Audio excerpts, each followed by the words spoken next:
11th chemistry. Myself Ritesh Singh. In previous class we discussed the empirical formula and molecular formula and relation between empirical formula and molecular formula के बीच।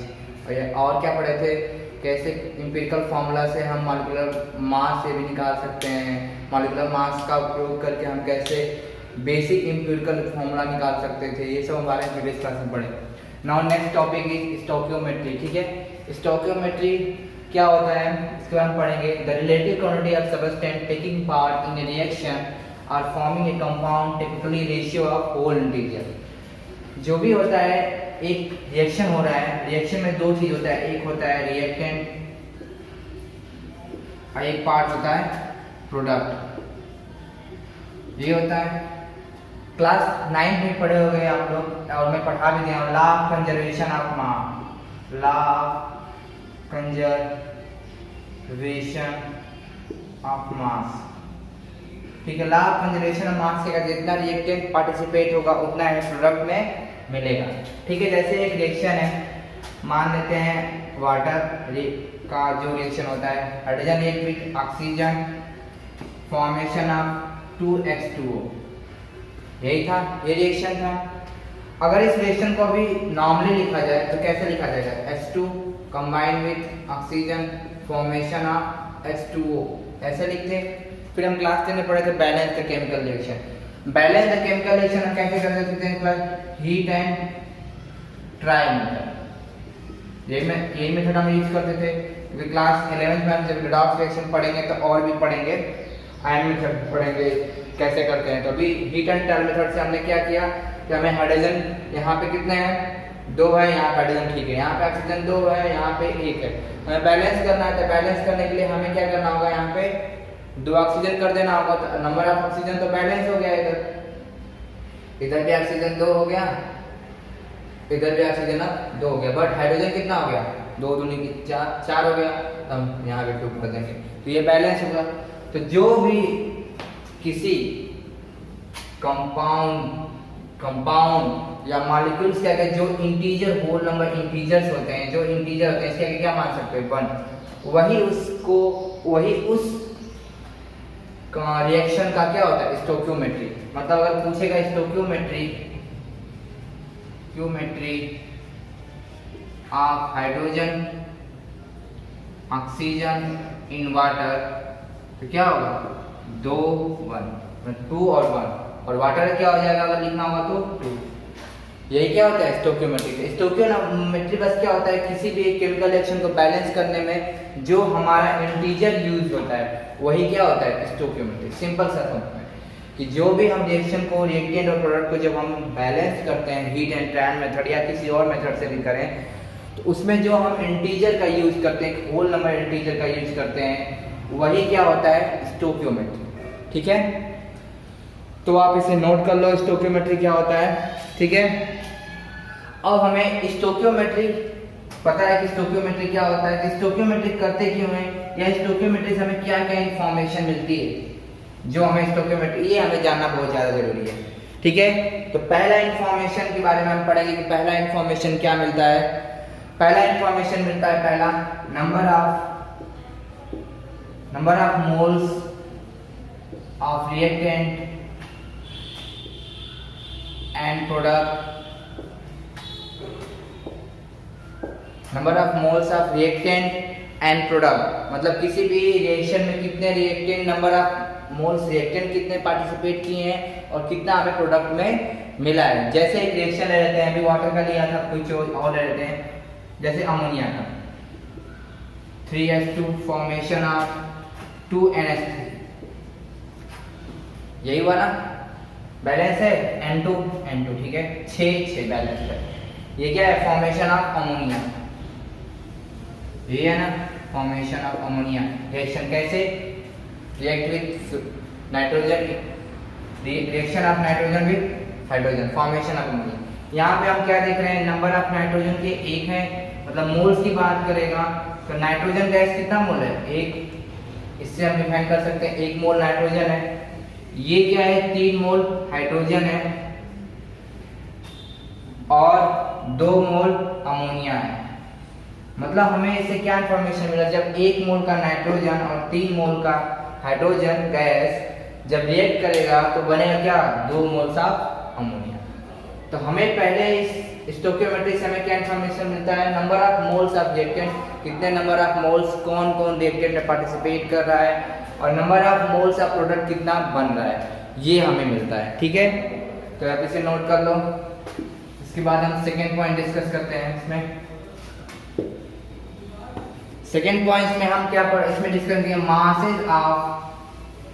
masses of reactant and product, masses of reactant and product, मतलब कि किसी भी reaction में कितना मास reactant का participate कर रहा है, कितना मास प्रोडक्ट का। जैसे यही रिएक्शन था N2 plus 3H2 formation of 2NH3, मतलब ये था, ये बैलेंस हुआ। तो हम मास निकाल सकते हैं कि नहीं, यहाँ कितना था, N2 में 14 इंटू 2, मतलब एक नाइट्रोजन का मास 14, 2 नाइट्रोजन एटम है तो 28, मास कितना हुआ 28। इसका कितना हुआ 3 इंटू 2 इंटू 1 मतलब 6। इसका मास कितना हुआ 2 इंटू 14 प्लस 6 इंटू 1 मतलब कि 24 प्लस 6 मतलब 34, ये मास हुआ। इधर भी कितना मास हुआ 34, मतलब कि हमें क्या मिला, नाइट्रोजन कितना मास पार्टिसिपेट किया 28, हाइड्रोजन कितना मास पार्टिसिपेट किया 6, और बना कितना 34 ग्राम का अमोनिया। तो स्टोइकियोमेट्री जब अगर ये नहीं रहता तो क्या हम कह पाते, जब बैलेंस की केमिकल इक्वेशन नहीं तो हमारा ये बनता क्या, अगर बन जाता NH3 तो ये बैलेंस होता, equal amount of law of conservation का, law of conservation of mass follow करता नहीं करता। इसलिए स्टोइकियोमेट्री मैंने 3 लगाया, बैलेंस कर दिया। तो स्टोइकियोमेट्री में इसका एक और यूजफुल क्या जाता है, मास ऑफ रिएक्टेंट और प्रोडक्ट को बताने में भी काम आ जाता है। ठीक है, अगला हम इसमें एक और देख लेते हैं।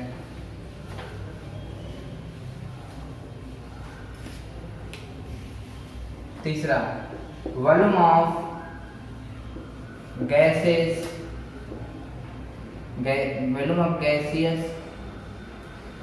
Volume of gaseous reactant and product, volume of gaseous reactant and product, मतलब कि किसी भी रिएक्शन में पार्टिसिपेट करने में कितने वॉल्यूम रिएक्टेंट पार्टिसिपेट कर रहा है, कितने वॉल्यूम गैस प्रोडक्ट मिल रहा है।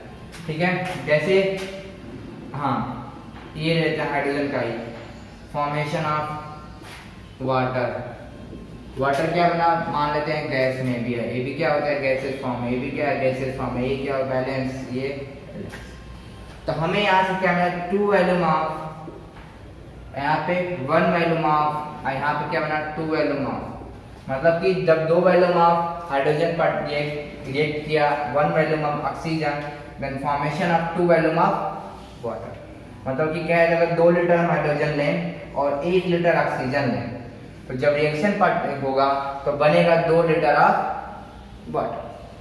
तो हमें 3 चीज इससे स्टोइकियोमेट्री से मिलता है। पहला क्या मिलता है, number of moles of reactant and product, कितने नंबर ऑफ मोल्स रिएक्टेंट में पार्टिसिपेट कर रहे हैं और कितने number of moles of product बन रहे हैं। दूसरा क्या मिलता है, number of masses of reactant and product, मतलब कितना नंबर ऑफ मास पार्टिसिपेट किया रिएक्टेंट में और कितना नंबर ऑफ मास हमें प्रोडक्ट में मिला। वैसे अगला क्या मिलता है, वॉल्यूम ऑफ गैसेस, मतलब कि कितने वॉल्यूम ऑफ गैस पार्टिसिपेट किए रिएक्शन में तो कितने वॉल्यूम ऑफ गैस प्रोडक्ट में हमें मिला।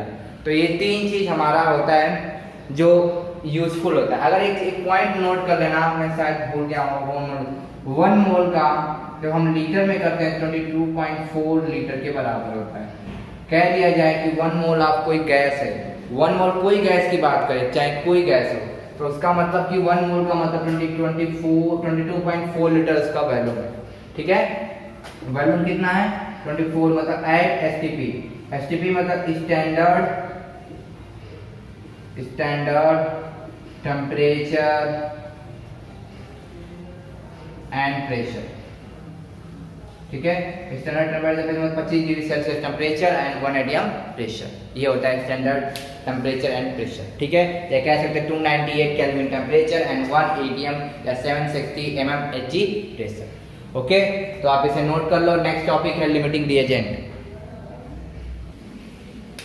ठीक है, अगला क्या है लिमिटिंग रिएजेंट। मतलब लिमिटिंग रिएजेंट क्या होता है, कोई रिएक्शन को जो लिमिट कर दे, रोक दे, मतलब उससे आगे होने ना दे, ये सब होता है। ठीक है, तो लिमिटिंग रिएजेंट क्या होता है, reactant which is present in lesser amount लिख सकते हैं and is completely used up during the reaction is known as limiting reagent. ठीक है, इसको ज्यादा एग्जांपल से आप ज्यादा समझ सकते हैं। जैसे अगर हम देखें यहाँ पे बात करें तो क्या हुआ, nitrogen react with hydrogen formation of ammonia. तो जो इसका क्या है डेफिनेट प्रोपोर्शन क्या है, नाइट्रोजन और हाइड्रोजन का डेफिनेट प्रोपोर्शन क्या है 1:3। 1 मोल ये है, 3 मोल ये है। मतलब अगर 1 मोल नाइट्रोजन कंबाइन कर रहा है 3 मोल के साथ, तब क्या बन रहा है 2 मोल NH3 बन रहा है। मतलब कि जब 1 मोल होगा और ये 3 मोल होगा तभी इसका फॉर्मेशन होगा। ठीक है, सपोज दैट अगर हम रिएक्शन में हम नाइट्रोजन को 2 मोल डाल दें, ठीक है, और हाइड्रोजन को 10 मोल डाल दें। क्या डाल दें, 10 मोल डाल दें। ठीक है, तो हमें इससे क्या मिल रहा है कि अगर 1 मोल नाइट्रोजन है तो 3 मोल हाइड्रोजन के साथ रिएक्शन करके अमोनिया बनाएगा। 2 मोल नाइट्रोजन है तो 6 मोल H2 के साथ रिएक्शन करके अमोनिया बनाएगा। लेकिन यहाँ पे अब देखा क्या जाए, मान लेते हैं यही रिएक्शन था, तो यहाँ पे हम देख सकते हैं कि 2 मोल N2 combine with 6H2 formation of 6 mole H2 के साथ बना 4 NH3, मतलब 4 का फॉर्मेशन किया। लेकिन हमने क्या लिया, 2 मोल नाइट्रोजन लिया जो कि 2 मोल नाइट्रोजन यूज होगी, लेकिन H2 कितना लिया मैंने 10 मोल, जबकि यूज कितनी हुई 6 हुई, मतलब 4 मोल अभी रिमेनिंग है। मतलब ये कोई कंटेनर है उसमें भी 4 मोल बचा हुआ है उसमें, और बाकी 4 मोल NH3 बन चुका है। मतलब कि ये तो बचा हुआ, ये चाहता है रिएक्शन करना, लेकिन किसके साथ रिएक्शन करेगा, जब NH2 रहेगा ही नहीं, क्योंकि 2 मोल था वो टोटल यूज हो गया, तो बचा क्या, कुछ नहीं। तो N2 जो बचा वो क्या हो गया, N2 खत्म हो गया, लेसर अमाउंट में था, क्योंकि रेशियो 1:3 रहना चाहिए और रेशियो हो गया 1:5, जो कि क्या हो गया, ये कम हो गया, मतलब ये लिमिट्स कर दिया।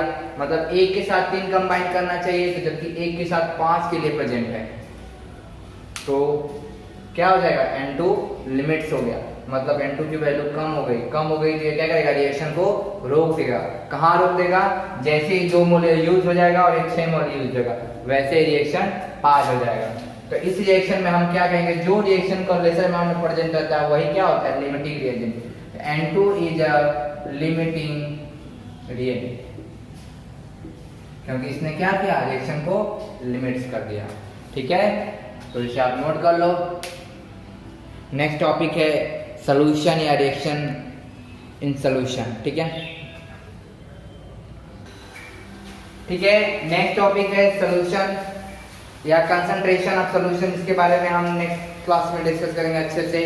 ठीक है, आपको पता भी होगा सॉल्यूशन क्या होता है, थोड़ा ऐसे क्लास 9 में पढ़े भी होंगे, तो आप सॉल्यूशन पढ़ के आइएगा कैसे क्या होता है। जैसे तो थोड़ा बताता हूँ, सॉल्यूशन में 2 चीज होता है, एक क्या होता है सॉल्यूट होता है, एक क्या होता है सॉल्वेंट होता है। ठीक है, तो इसके बारे में पढ़ेगा, मैं होमवर्क में देता हूँ आपको, डिफाइन करना है आज के लिए सॉल्यूशन,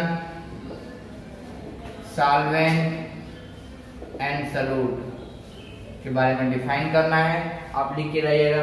दूसरा लिमिटिंग रिएजेंट